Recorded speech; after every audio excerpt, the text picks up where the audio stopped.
Hey y'all, this is Asia with a video journal going out to Iyarah, aka Fire, aka Tony Trees. So I just finished the poem.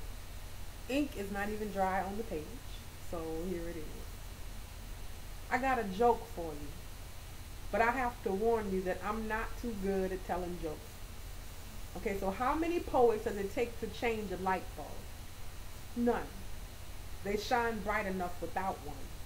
So they ain't got time for light bulbs. They change people instead. They creep into heads and make people think in metaphors instead of boxes. They cleanse mental toxins and their words make folks allergic to bullshit. Ever since the first night I heard it, I've been in love with it like sitting at True Blue. We peaked persons pushing into pizzazz for pimping purposes. Players with pretty phrases and pretty faces with big fancy purses, but they all left out with verses stuck to them like gum on shoes. Maybe they lose the frivolous motivation somewhere between Iyarah vibrations and tear-stained pages. How long can you stay stained by the mundane when you got divine speaking on stages? Camouflages mild-mannered mailmen and secretaries with funny names like Asalis and Tuaris, with head wraps and roller wraps and corner wraps turned prophecies, turning enemies and strangers into families. Family. In between artistry, they play the dozens. Poets get closer than play cousins. And even when they got more beef than the Whopper, they still got a lot of love and muscle. When we hurtin', we hustle.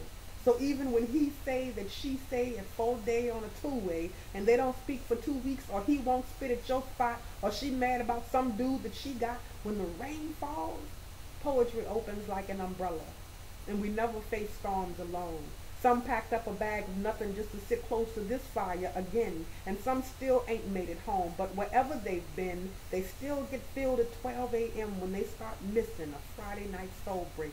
And Charlie starts counting down to the moment when love makes sense again, and Dave starts to spin. And we wish we could hear Sean remember when again. But even for those who've never known those days, that is still the word, spoken in a tongue that only New Orleans knows, passed from sister to brother to God, is love.